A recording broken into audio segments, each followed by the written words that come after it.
brother Ashik.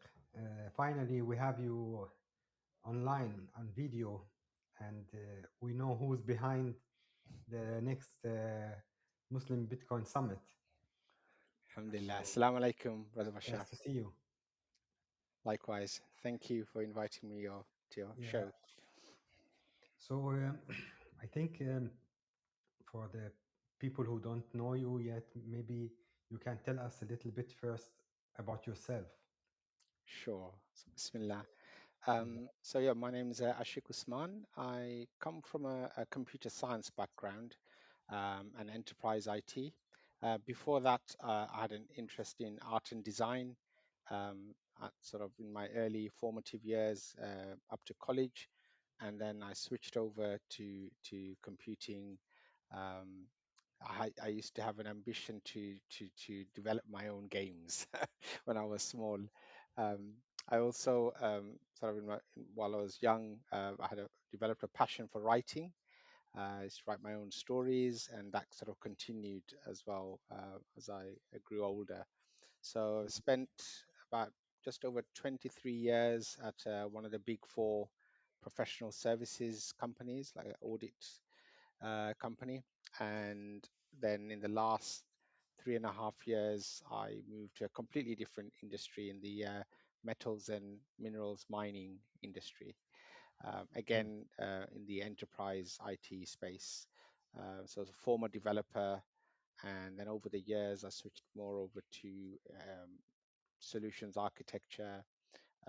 Usually involves sort of global um, sort of multi-vendor projects, complex projects, bit of project management and leading teams. Yeah, mashallah. You were born and raised in London? Yes, it was in London. It was Birmingham, so it's like second city. Mm. My dad moved over from then East Pakistan Mm. in 1960, um, and then yeah, so I was born about another 15 years later after he brought my family over, my mom and my older brothers over after the Bangladesh Independence War in 1971. So they all Oh. came over in 1972. So yeah, Mhm. Alhamdulillah, been quite privileged that I was the first in my family to go to university um, and be able to have that education. Um, but yeah, it's been a journey for me. So I moved to London after graduating Yeah. in 1999. Got my first sort of proper job, and then I remember sort of quite early on um, my formative kind of madrasa training about things, the importance of zakah, Mm. and Alhamdulillah, from the moment I started working. I was kind of made sure that I've been paying, my zakat correctly, and with that, sort of learning more about, making sure that things like nisab level and how to calculate it, sort of back in the sort of early on, and it wasn't until about another 3 or so years later that I was looking to buy my first property, and Yeah. that's when I started looking more into home finance options, and I wasn't quite happy with um, what's available. It was very little that was available back then, apart from conventional mortgages. And with limited knowledge as well at that time, even though I knew there was something not quite right, I went ahead with buying my first property, and I What spent you the mean? best. What do you mean by not right? You mean like the riba issue? That's The right. interest? That's right. Yeah. Yeah. So I always knew that riba was haram.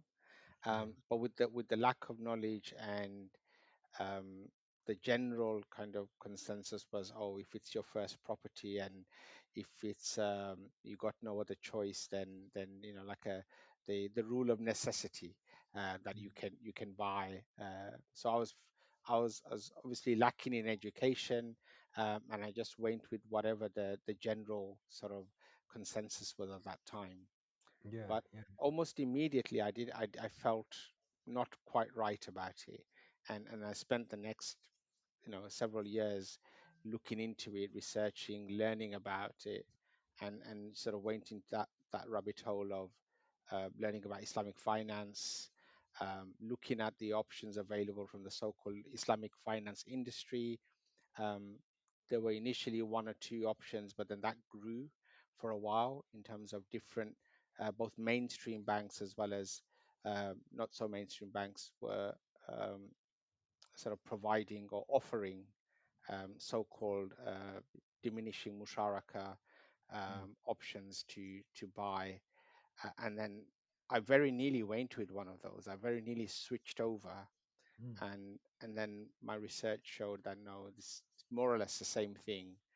It's just they're using some Arabic words to kind of cover it and making it look like it's, but the underlying structure is more or less the same. When you look at the contracts involved and you combine the contracts, it's more or less a ribawi um, Yeah. sort of transaction. And then started looking more into it, and then the whole sort of almost philosophical kind of perspective on money as well.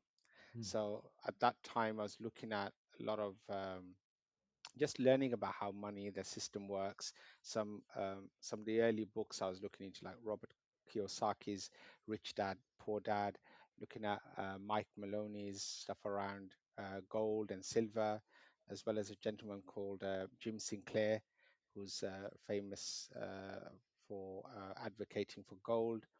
And it wasn't until around 2006, 2007, I met Brother Tariq Al Diwani for the first time yeah, at an mashallah. Islamic conference, and he gave a presentation, bought his book, and that really changed my life. I But you really got, already had yeah. bought the property That's by right. by Yeah, then. and I was trying to get sort of find ways how do I come out of it, what Right. are my options available? I think that's where some confusion, lack of, proper knowledge and not knowing who to speak with the correct kind of understanding. Apart from okay, riba is haram, but then I was like, what do I do? Do I just sell, and what are my options?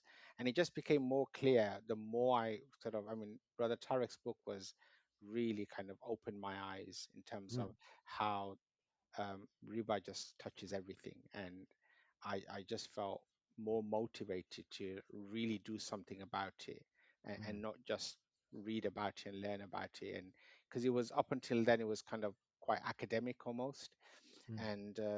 And then we had the 2008 financial crisis, and then followed soon after my daughter, my first child was born 2009, and she was almost like the catalyst for driving me to take action. So I said, look, I don't know what the options, I mean, I do know what the options are for me at the time, but I wasn't happy with any of those options. And I just said, look, I'm going to sell up and just rent for the, until I work out sort of what to do. So I had my own little mini hijra at that time. I sold, I moved closer to London, and I was just renting for the next 7 years. And Yeah. during those years, I was a gold and silver bug. I got involved with minting a sort of a silver dirham coin. There was a project that I was working with brother Tarek. I was very fortunate to have met him a few times, and he was my mentor as well as a really good friend. Became very close, and he invited me to work on the project, and I learned a lot about sound money.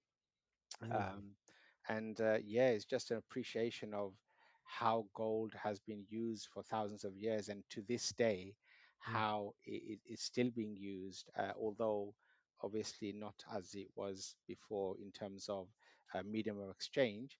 But there are places still around the world where people are transacting and buying goods and services for gold as well as silver.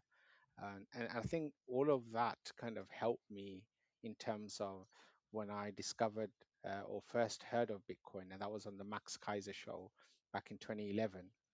So not too long after Satoshi kind of announced it to the world. And I he, will ask you about yeah, Bitcoin in a minute, yes, but no I problem. would like to ask you before. Uh, how did you feel? Like, what when you were paying back the mortgage, and after that, when you sold, you obviously sold your property Mhm. before finishing the loan, right? That's right. That's right. Yeah. So the, So the what was what were you how did you feel after you sold the property? I assume you sold it in 2008 and the prices were down of Yes, it was property prices. 2009 when by the time actually did, completed the selling of the house. Yeah. And just kind of leading up to that, having found sort of no satisfactory um, solution to the problem of home finance, I kind of resorted to like, okay, I've got a conventional mortgage. The best thing I could do is just try to just buy as quickly as possible, pay off the mortgage so that I'm out of riba. Yeah. And during that time, I realized, look, it could take me another, who knows, 5 years, 10 years, 15 years. What's going to happen? I mean, I could just die before then. So I don't want to like leave the dunya like in this situation, and Yeah. that sort of also helped me make that decision to say, look, I need to sell. And going back Though to your you had the fatwa that allowed you to do that, right? And I think like many brothers in the West are using these fatwas to buy houses through banks. But That's right. how do the other people in the West feel about this issue? I think it's probably fair to say that majority of people have almost resigned to or accepted. Um, for them, that's the reality, and the alternative, either they um, probably can't see the alternative, or when they look at the alternative, they look at it from a surface value and they say, oh, it's more expensive anyway if I move to this so-called Islamic mortgage. And others like me who looked at the Islamic mortgage and were like, hang on, it doesn't look right.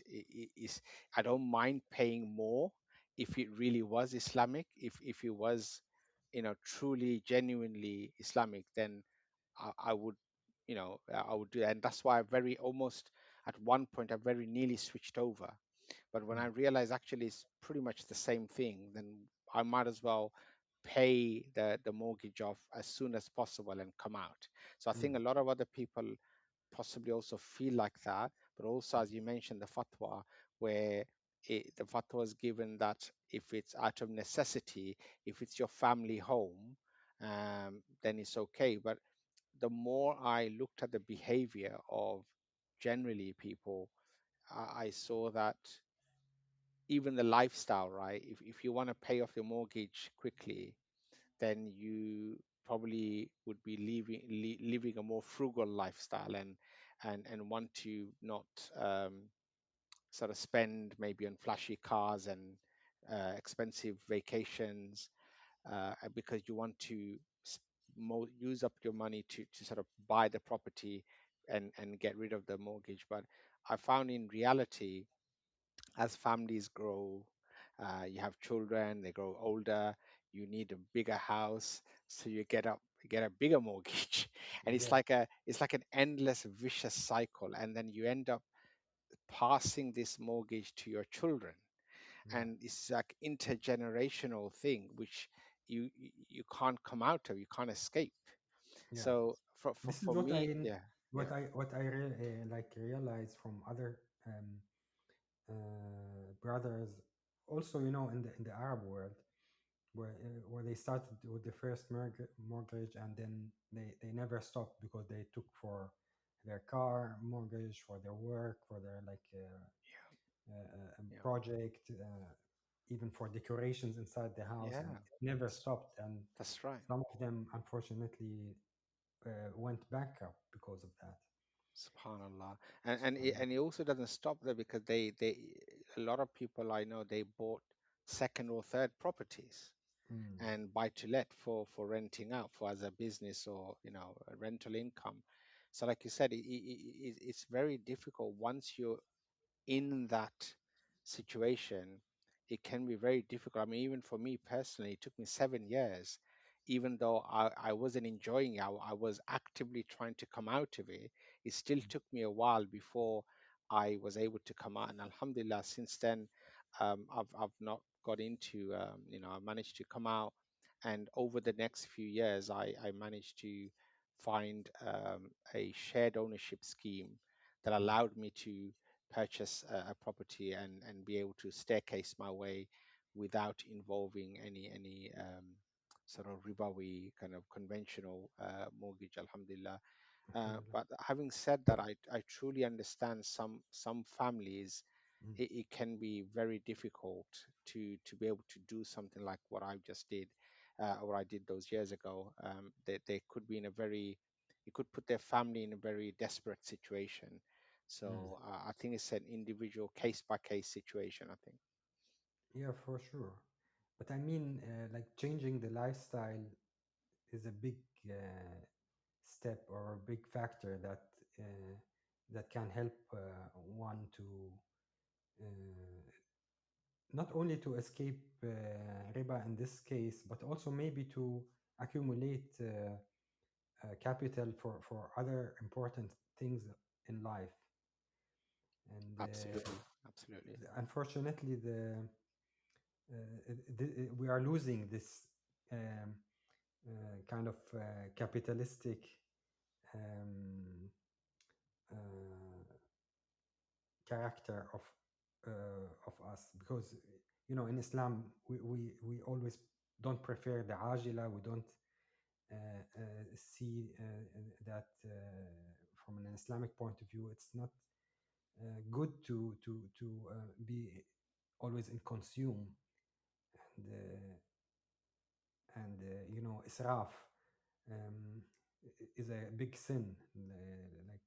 So when you are not in israf, then it means you are accumulating capital for something good that will maybe lead to you being an owner of a project that employs people, etc. So yeah, it's but what did happen when you went back to renting? Was it difficult? Um, because it took me a while to make the decision and take the action, I think I have to say, Alhamdulillah, the first thing was once I sold the house and I moved out and I moved to a rental property, it was such a relief. Mm, Um, I mean, on paper, I was actually paying more. The whole thing was costly. One was I sold at more closer to the bottom of, mm, because of the 2008. It was the aftermath of the 2008 crisis. I sold mm, 2009, and I kind of, in the back of my head, I was like, is it going to continue like this or is it going to go up? But I had already made my decision. I said, no, I have to come out of this. And it was like the immediate relief that I felt. It's very difficult to explain. It's almost like this huge weight has gone off my shoulder, and even though I had moved closer to the London towns, I was kind of living on the outskirts mm, and of sort of the London sort of. Because London's obviously, you've got the central London and then it's made up of lots of towns, mm, and I came a bit closer so that I can be closer to work and easier to commute, and also closer to the community as well. There's Masaji, then I was kind of a little bit outside, so it became more expensive, and at the same time, I just couldn't explain at the time. Um, it's probably just the barakah of Allah subhanahu wa ta'ala that I was able to do that. I was able to sell, make a move, and still be able to look after my family, alhamdulillah. And yeah, it's just the barakah is just, I think the analogy is where you could be earning a lot in terms of fiat, and yet complain after each end of the month saying I don't have enough to pay my bills and everything, because like you said earlier about the overconsumption, your lifestyle Yeah, could be such that there is no barakah in your money, yeah, whereas if there's barakah, then with less money you can make it last longer and yeah. fulfill all your needs. And Alhamdulillah. it's often like an internal um, issue that you change your perception and you feel the barakah. Yeah, it's totally Alhamdulillah. that that Alhamdulillah. we should, as Muslims, always revisit and reflect about our perceptions, so that God helps us in finding barakah in small things, and as you said, like one doesn't have to um, travel and take luxury or very far away vacations. One can enjoy like God's creation even if he's like watching a fly in his house. Yeah. Subhanallah. Like Yeah, that's so true. subhanallah, and sometimes you see it with the kids that they have this a pure perception of the world, and they see enjoyment in everything, and this is Absolutely. something that we should always think about. So how did you become interested in gold and eventually in Bitcoin?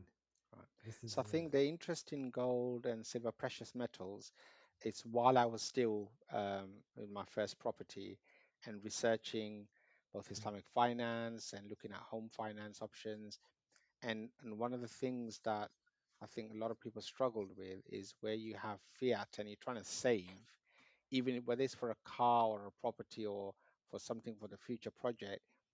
Um, once you realize, like, your the value of your savings is being eroded, um, the choices that we have as Muslims in terms of investing, you can't even put it in a bank where there's you're earning interest, right? You can't even do that. So how do you preserve the the value of your hard-earned money? And that's where I think the other aspect of from monetary perspective of this.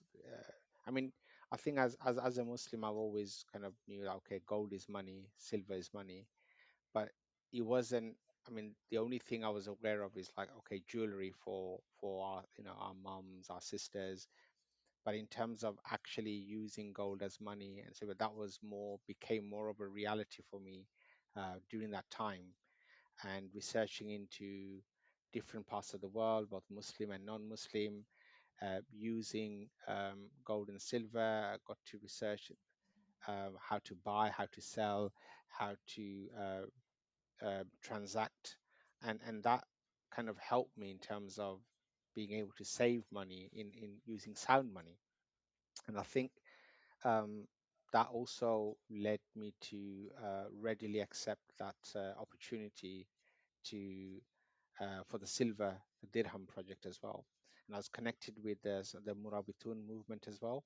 So those brothers, they were advocating for gold and silver as well, Islamic dinar and silver dirham. They had the World Islamic Mint as well, and there's communities in Malaysia and other parts of the world where they were experimenting and also promoting the use of gold and silver for transactions. And I just found it really fascinating because I can see clearly the problem that they were trying to solve. But at the same time, it was difficult because by that time, I mean, we are talking about not too long ago, we had already, the world has already became 100% almost fiat. So how do you, I mean, you hear a lot of people, even scholars and students of knowledge, talking about gold and silver as money, but there's very few people who, ordinary every day to day, how do you find people who would accept, apart from a very few people, a handful of people, or you have to find them online, or you have to go to certain countries or communities where they accept it.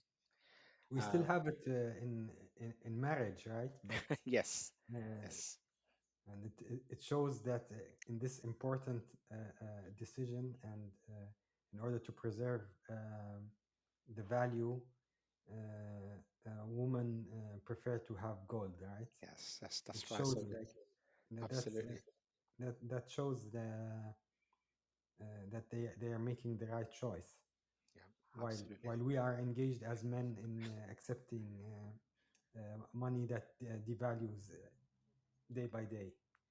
yeah, 100%.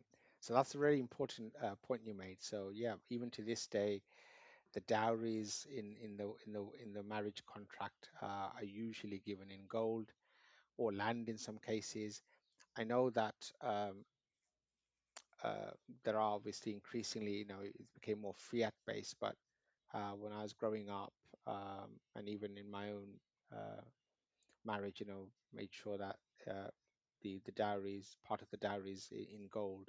And I think even in zakat that I mentioned earlier, the nisab level, we're Mm. very much aware of, okay, if you calculate in gold or silver, whatever the nisab level, however you calculate it, it's based on gold and silver. So I think that's kind of um, always kind of been in our culture as well, from Islamic perspective, as well as even ethnically. I think coming from Indian subcontinent, that's kind of also still to this day. I think gold plays a big part in those communities. So it was easy for me to accept in terms of what is sound money and the problems with fiat. But I think the challenge was, despite a lot of people around the world, both Muslim and non-Muslim, trying to revive the use of gold and silver um, as a medium of exchange. I think with the digitalization of the world and moving to the digital space, it became increasingly difficult. Even though there were some innovative solutions out there which have Yeah, tried to use like a digital representation, or even before blockchain technology, like a digital um, using databases and tokens to represent the gold and silver so that people can transact online. It never really took off. Fiat, I yeah, sorry. I have an idea. Mm. I'm not sure if it's totally correct, but I think the reason that we don't use gold and silver as a medium of exchange is not due to a a technological um, modern world um, problem, but due to the state making it difficult for people to use it and discouraging people to use it. Would you say that? Because yeah, would you agree actually to that? I think it's definitely there's a combination of those things, and I think the state definitely plays a big role in it. And if you look at the monetary history, even the last 100 years, I think ever since the creation of the Federal Reserve, and then even the US, a lot of colorful history of when they had executive orders to, um, whether it was initially temporary, kind of temporarily banning gold, and then reopening again, pegging it to the dollar, um, and then closing that gold window, sort of 1971. That's definitely a clear example of state intervention, and for them, their ability to be able to print as much as they want, because that's probably the main reason, right, amongst others, where having sound money um, puts a limit or a cap on how many wars you can fight, or um, how much money you can print. because you've got a hard cap. So that's definitely a major sort of geopolitical state kind of intervention that I'm sure has an influence and impact on the ability to be able to transact, and then that's enforced further by putting taxes, for example, in depending on the jurisdiction, mm, where you live, right? You could have, like, for example, in the UK, mm, if you say invest buy the British coins, sovereigns or Britannias, they are capital gains tax exempt. But if you but silver, for example, that attracts a 20% VAT. mm, If you invest in other uh, mints, say the US Eagle or South African Krugerrand, Austrian Philharmonica, then you'd have to pay capital gains tax, if you buy and sell. So it just, all of these things put together, it just makes it a bit more difficult, right? So I and think yeah, also like like in many aspects of our life, we give the state a very high level of trust, and we like for like in education, like for a long time, like our maybe fathers or our parents were and their parents, they were looking at a governmental job, a governmental education, um, governmental money as something very stable and trustful, and maybe like the neglectance of gold and silver came from this kind of worshipping of government, yeah, of and also comes with that like the like nationalism and so many other diseases that we have as an Islamic ummah, and not only Islamic ummah, like communities around the world have this disease, yeah, absolutely, absolutely. And trusting the government and the education system as well. Mm, By doing that, we've just accepted whatever we're taught, right? So a lot of the stuff, even from me personally, I've learned much later in my life than some of the basic things I should have. You'd think that our kids, growing up, they should know the history, or even from a very high level how money works. So even as an adult, and even when I was looking at Islamic finance and later Bitcoin, speaking with even scholars and students of knowledge, um, it was really revealing to me when I was speaking with them, and this is only a few years ago. People still believe that their fiat, their pounds, dollars, euros, are backed by gold. That if mm, they go to the bank, that they can ask to go to the Bank of England, for example, and let's say you took a £50 note, that you'll be given £50 equivalent in physical gold. And it just shows the lack of education and understanding of how the system works. And I suppose part of it is because they've deliberately made it very complicated so that people don't understand, and you only have a very simple view of it, the assumption, and you're not taught in school and college and even universities. They don't explain it properly, so people just assume, or like you mentioned, trust the government and the banks, that they must be doing the right thing. They have our best interest at heart. yeah, yeah. Yeah, So you became interested in gold and started saving in it, I assume. yeah, it's And more from a sound money perspective, and looking at how the fiat system works, the ribawi fiat system, and inflation, and and although there's volatility in all markets, including gold, silver, I just felt, one, it's an anti-riba money, it's the original anti-riba money. and it holds value, proven track record over thousands of years, and those combination of those things made me feel like, okay, this is the right thing to do at that time.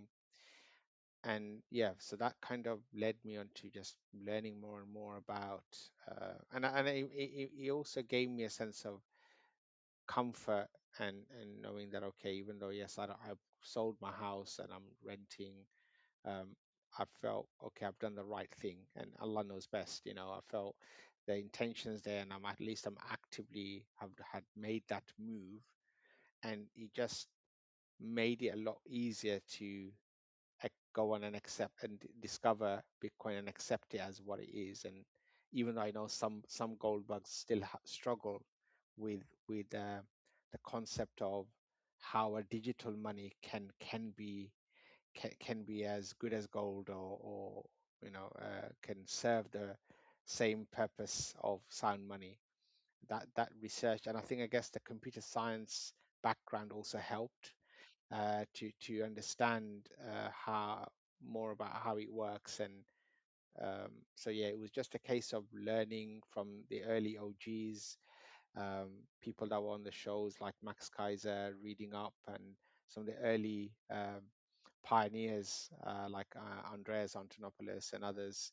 Um, it was really eye-opening, and it was also, I think, gave me hope as well, thinking like, okay, if I just, up until then it was like gold, silver, but it had a certain limitation in the sense that I could buy and hold it and keep it as safe keeping for, and maybe for purchases in the future, or passing on to my children.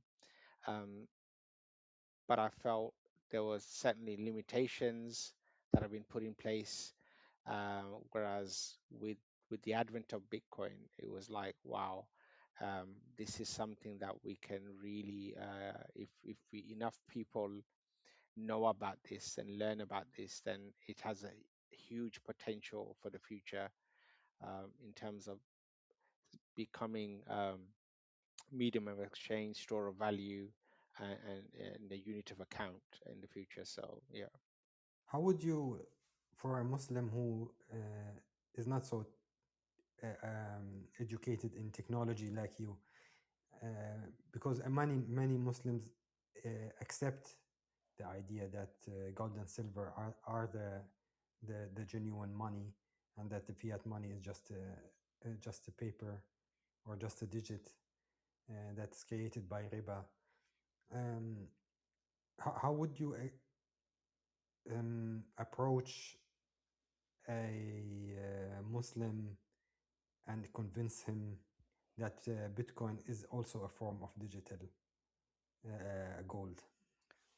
I think the first thing is to explain, or just talk about the fiat that they're using is probably 99% of it would be digital.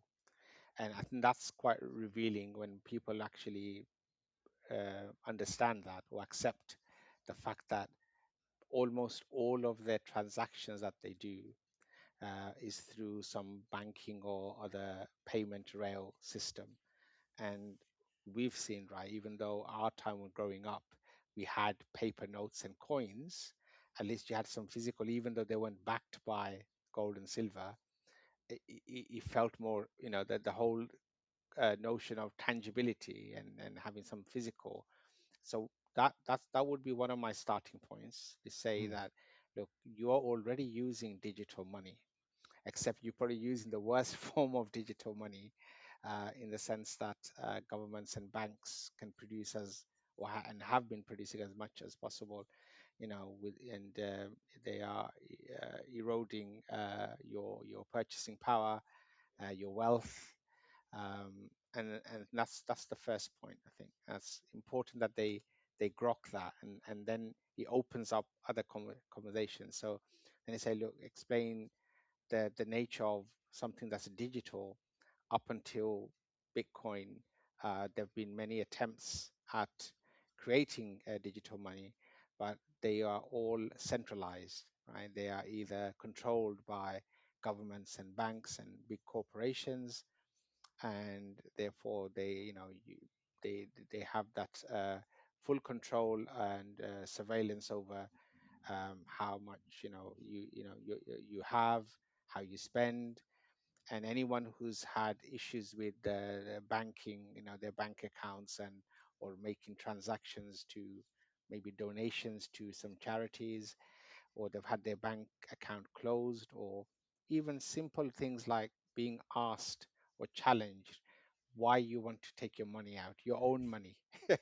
Yeah. You realize you don't really own that money, right? You have to ask someone's permission.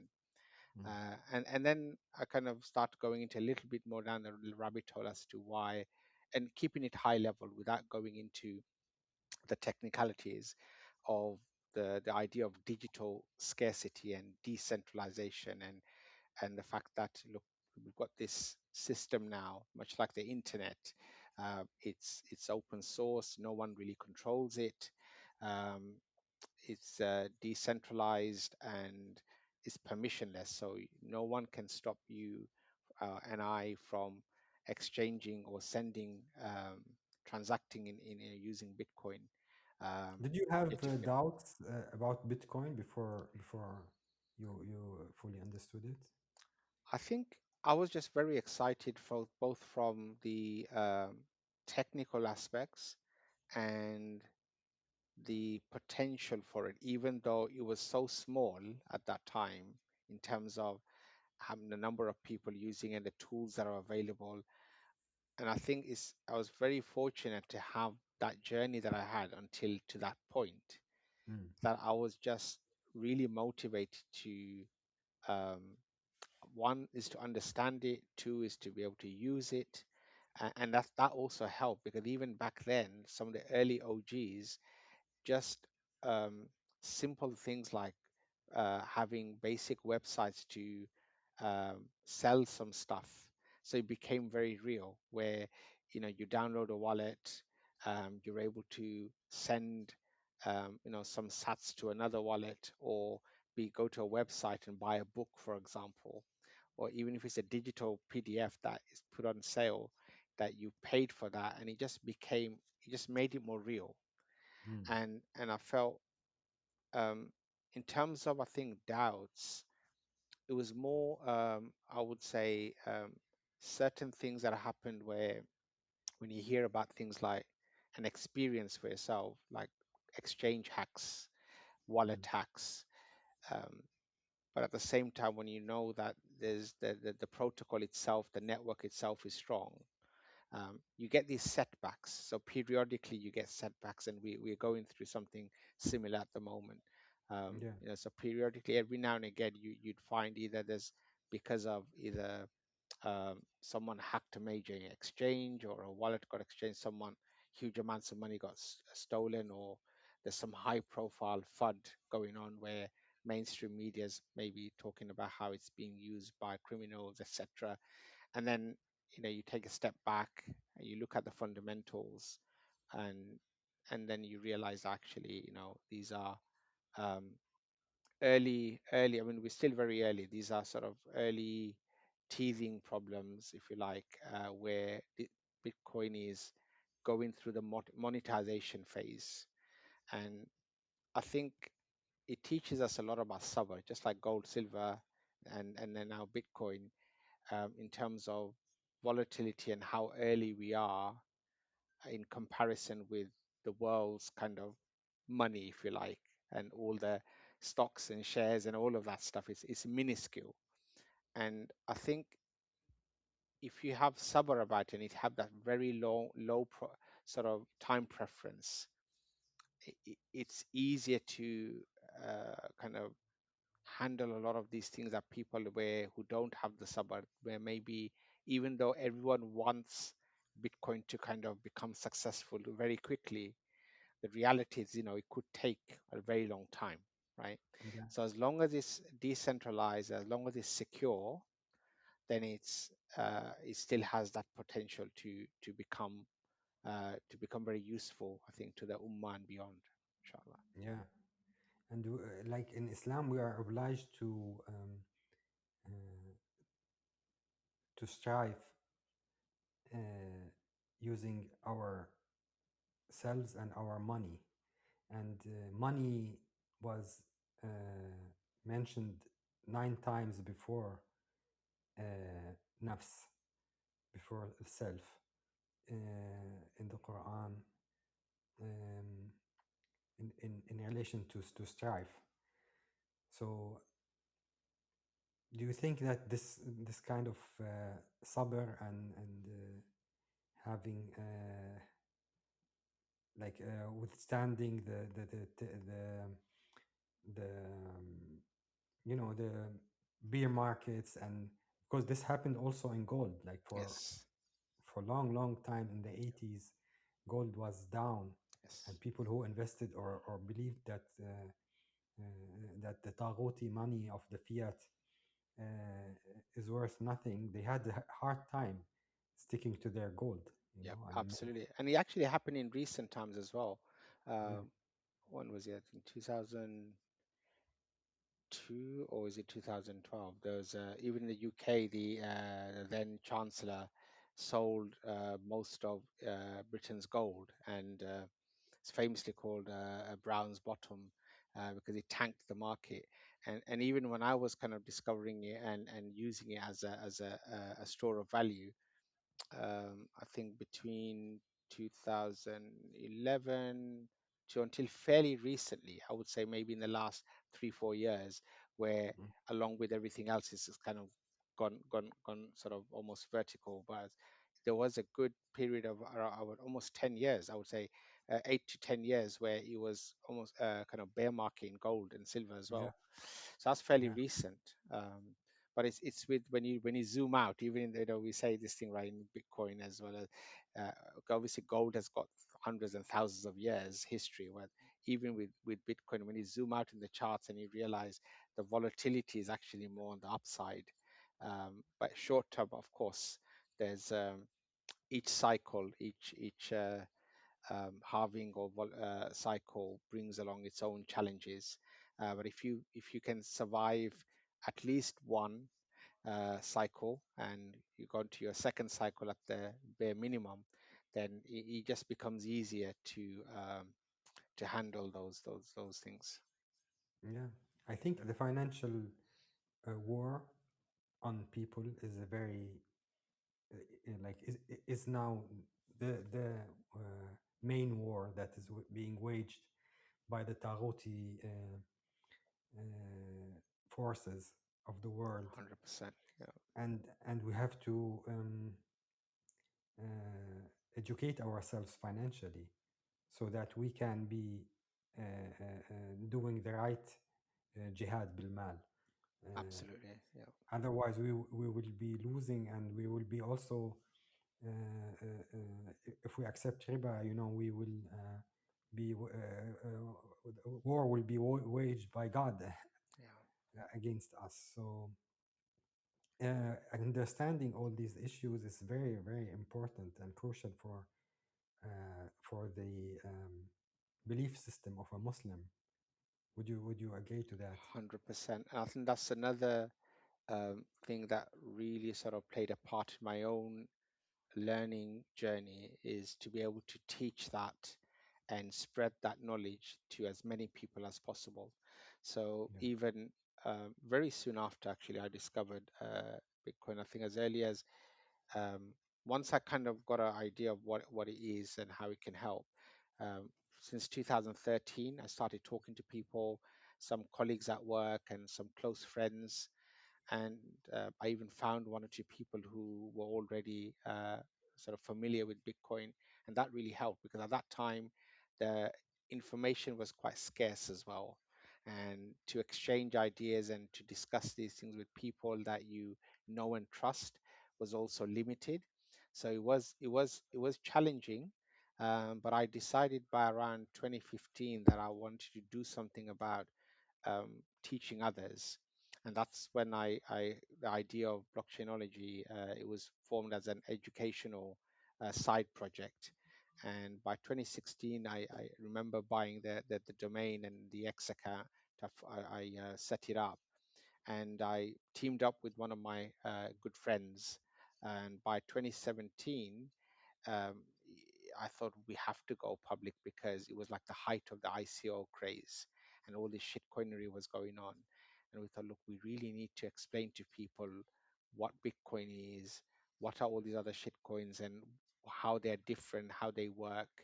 And because all people were interested at that time was what to invest in, what which ICO project that will give them 10x and make them rich and stuff. So so what we did was we um, sort of basically use Eventbrite to have evening classes. So we did quite a bit of research, made sure we had uh, uh, learning educational material, both online as well as printed material, and we hired one of the local colleges, and we would have monthly sort of evening classes from about 25 to 30 people. So we did that for about a year, and it just felt like a lot of work because there was a lot of preparation, and it wasn't for the money. It was very small amount of money we were charging just to kind of pay for the material and the sort of college hire. And then we kind of moved more towards like smaller groups, like up to about 5 or 6 people, more private setting, and that went on to about, I think, around 2019, sort of just before COVID. And we also, both my friend and I, were sort of come from a IT background, so we got involved in some projects, bespoke custom solutions, like people wanted to know how to accept Bitcoin, how to set up wallets, strategies for treasury, personal treasury, and things like that. So we obviously couldn't give financial advice. From a technical perspective, we were able to show them um, the tools that are available that they could use to go on their own journey. So I had kind of had a pause, sort of COVID hit, and fiat life just took over work for both uh, uh, my co-founder and myself. And after a couple of years, kind of restarted, kind of looking at again from a private perspective. But I think for me personally, it was more about wanting to build stuff. So I thought, look, okay, education part was great, and that's something that's ongoing. But I think I felt more motivated to build. I was quite conscious that yes, there is a growing number of Muslims in the Bitcoin space and the general cryptocurrency space, but very few are actually directly involved in uh, things like infrastructure, uh, even the wallets that we use. And I became more and more aware of big companies and also both individuals and organizations that we are not aligned with, from an Islamic perspective. They might have different agendas, and even from a BDS perspective, from a Zionist movement, might be backing certain projects, and it just didn't feel right to be using or continue to use those products. So it was a case of, okay, let's look at what's available, what are the alternative tools available, and that also kind of motivated me to get more involved in trying to build stuff as well. And then soon, around I think 2014 or maybe slightly earlier, discovered the Bitcoin Majlis group, and Yeah, just looking at what some of the brothers are doing there, and yourself being involved in the Dallas summits. It really motivated me because when you first start something and you discover something, you're really excited. You want to tell the whole world about it, but then it comes to a point where their energy level drops until you true. find more people who they come in with fresh energy. And a lot of the young brothers and in some cases some sisters as well involved, and that really encourages myself as well to feel there's more people coming in, fresh thinking, a lot of energy, and that just kind of uh, got me kind of interested into kind of interacting with them and getting involved, and that led MashaAllah. to me sort of writing and publishing a book last year. Yeah, So it was aimed at kids, So again, there's a lot of thinking behind that because, especially with educating from an adult education perspective, there's a lot of material now available, as you know, both online as well as books. And I felt, okay, why make another book when it's just, you know, there's a lot already out there. So I thought, thinking about my own kids and future generation, I thought it's very important that we teach our, you know, younger generation about sound money, about riba. And as far as I could tell at that time, there's no children's book that combines those things about sound money, Bitcoin, and riba, and Maisir and Garar and all of that. And yeah, so that culminated in Bitcoin is halal. So Yes. which Alhamdulillah it's got translated into both Arabic and Bahasa Indonesia by a couple of other brothers. And yeah, so And the I heard there's an Indonesian and Bosnian yes, yes, the, version even yeah. So there's a on the way. Bosnian version in development, and as well as an audio book as well by some of the Majlis brothers as well. Pod Systems, they actively working on that project. So Yeah, just to kind of bring, you know, to widen and the audience and bring more people, make more people aware. And I think one of the thinking behind it is that if I can get kids to read or parents to buy or read this book for their kids, then they also are learning right about Bitcoin. So that's true. that was a thinking And behind you it. have a book for adults or for families, right? Also, Yeah. how to live ethically. Yeah, so obviously you've been involved in the Arabic translation of that. So we're looking at the idea was obviously borrowed from Saifuddin's Bitcoin Standard, but we were trying to think of more practical ways that ordinary people can use Bitcoin, not just like investing for something that will make them rich, but how do you use anti-riba money for things like saving for Hajj, for example, or your kids' education, charities, and things like that. So how do you um, use it as a medium of exchange? So it was something like it was a free PDF that we created that is available on the Blockchainology site, and yeah, anybody can download it and then have a read, and hopefully some people might find it useful, inshallah. That's amazing.